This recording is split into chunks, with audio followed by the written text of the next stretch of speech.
Assalamualaikum warahmatullahi wabarakatuh. Yang saya hormati Pak Dani selaku dosen pengampu di mata kuliah Politik Hukum, serta rekan-rekan mahasiswa MIH UNES yang saya banggakan. Perkenalkan, saya Bima Prabowo. Pada kesempatan kali ini, saya ingin mempresentasikan hasil kerja saya mengenai polemik Undang-Undang Minerba.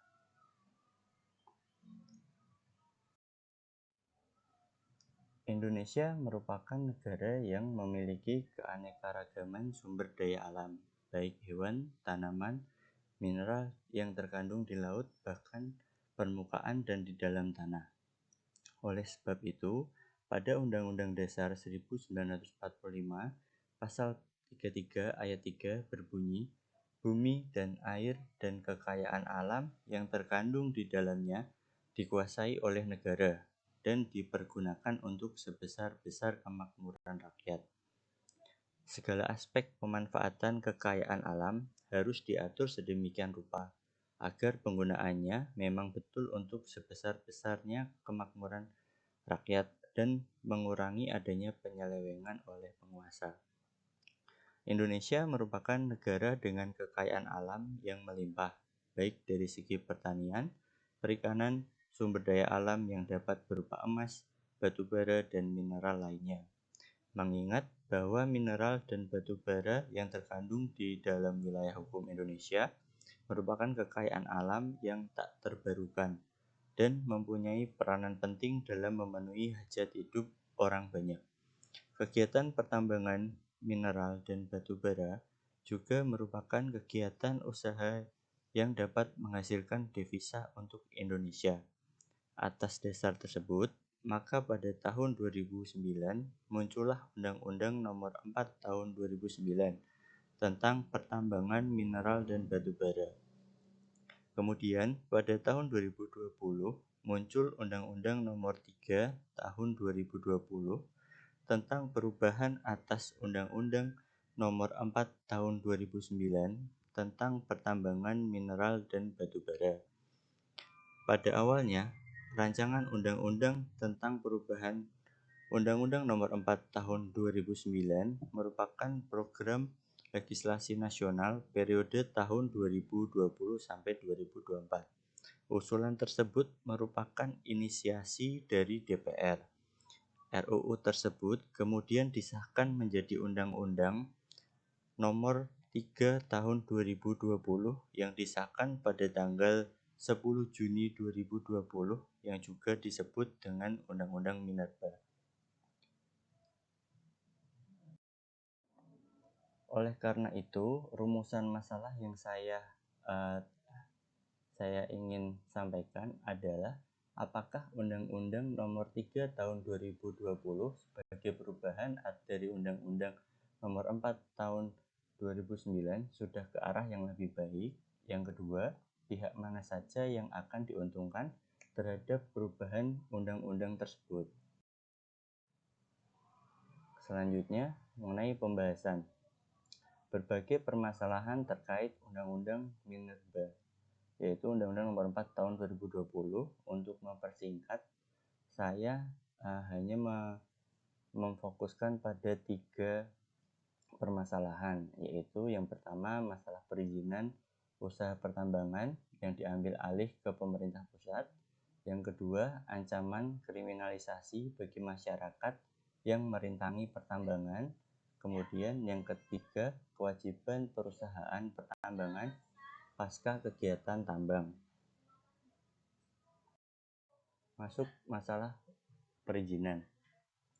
Perbandingan antara Undang-Undang Nomor 4 Tahun 2009 dengan Undang-Undang Nomor 3 Tahun 2020 pada masalah perizinan yang mencolok yaitu terkait penerbitan izin pertambangan.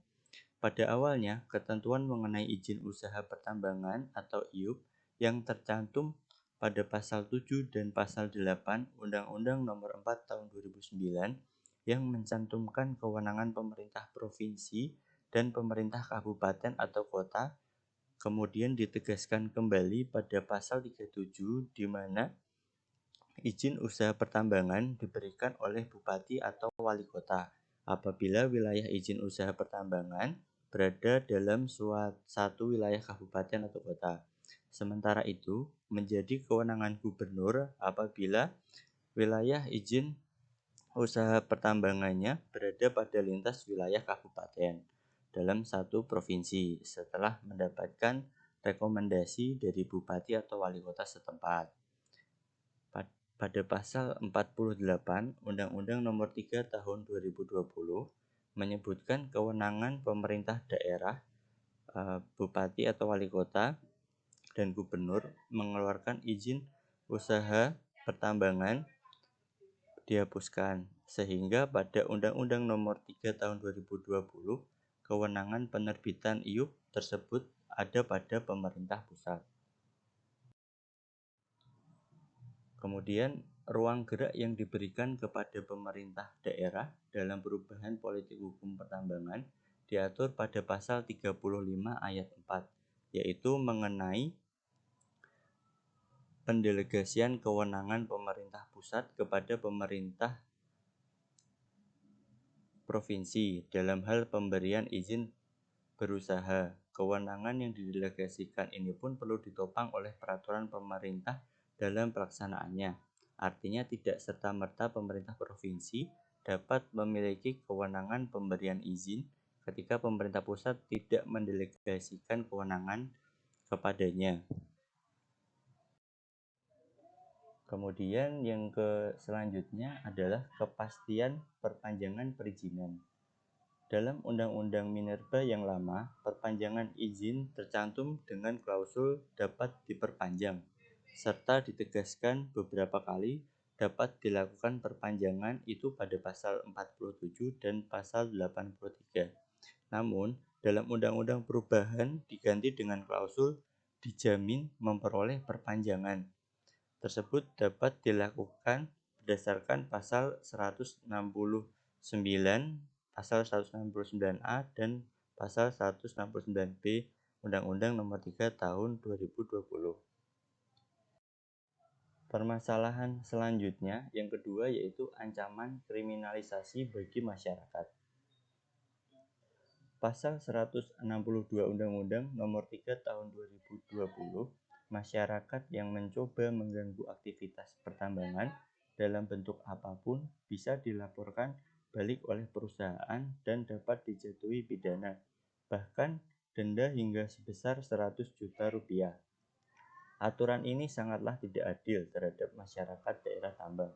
Padahal pada aturan Undang-Undang Nomor 32 Tahun 2009 tentang perlindungan dan pengelolaan lingkungan hidup, pasal 66 berbunyi bahwa setiap orang yang memperjuangkan hak atas lingkungan hidup yang baik dan sehat tidak dapat dituntut secara pidana maupun digugat secara perdata, sehingga pasal 162 Undang-Undang Minerba ini pada digunakan sebagai sarana kriminalisasi bagi masyarakat yang tidak setuju mengenai adanya kegiatan tambang di wilayahnya. Kondisi seperti ini dapat menimbulkan potensi adanya penyalahgunaan kewenangan atau abuse of power oleh aparat penegak hukum di wilayah lokasi pertambangan. Tentunya pihak perusahaan pertambangan dapat mengintervensi melalui aparat penegak hukum. Yang ketiga adalah kewajiban perusahaan pertambangan. Kewajiban perusahaan pertambangan di dalam Undang-Undang Minerba tahun 2020 seperti tertulis dalam Undang-Undang Minerba pasal 96 huruf B, kewajiban perusahaan dalam perbaikan lahan bekas tambang sekarang ini cukup mengerjakan salah satu kewajiban perbaikan saja. Perusahaan tambang bisa bebas memilih antara kegiatan reklamasi atau kegiatan pasca tambang. Redaksional dalam Undang-Undang Minerba tahun 2020 menggunakan kata dan garis miring atau pada pasal 96 huruf B, sehingga menjadi pengelolaan dan pemantauan lingkungan pertambangan termasuk kegiatan reklamasi dan garis miring atau pasca tambang. Berbeda dengan Undang-Undang Minerba tahun 2009 yang menyebutkan pada pasal 96 huruf C, yaitu pengelolaan dan pemantauan lingkungan pertambangan termasuk kegiatan reklamasi dan pasca tambang.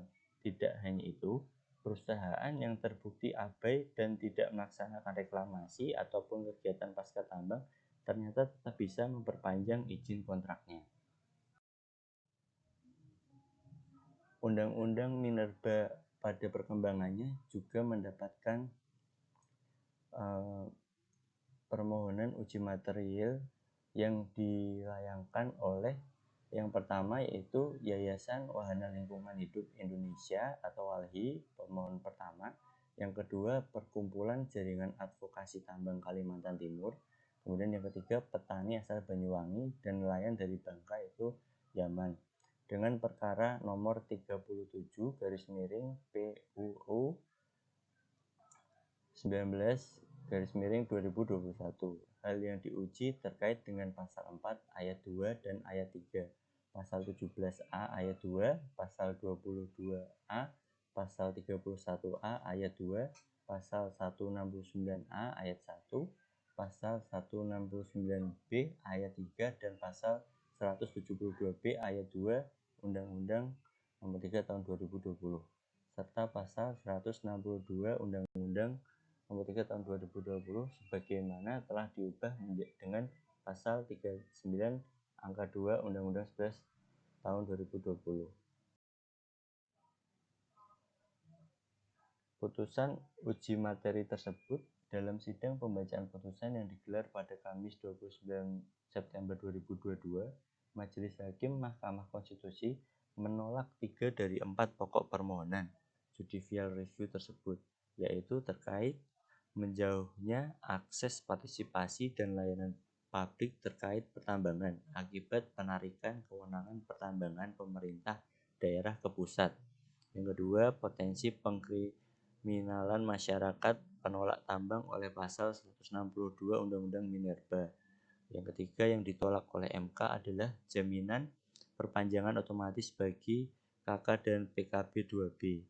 Selain itu, Majelis Hakim mengabulkan sebagian dari pokok perkara terkait jaminan tidak ada perubahan pemanfaatan ruang yang diberikan pada pemegang WIUP dan WIUPK dan WPR dengan memberikan penafsiran sepanjang sesuai dengan peraturan perundang-undangan yang berlaku. Pihak yang diuntungkan dengan adanya perubahan undang-undang tersebut, ketentuan di dalamnya lebih menguntungkan kepada pihak perusahaan-perusahaan pertambangan. Wujud keuntungan dari Undang-Undang Nomor 3 Tahun 2020 tersebut adalah perusahaan pertambangan mendapatkan jaminan perpanjangan izin tanpa harus melalui proses lelang bagi perusahaan dengan lisensi kontrak karya dan perjanjian karya pertambangan batubara.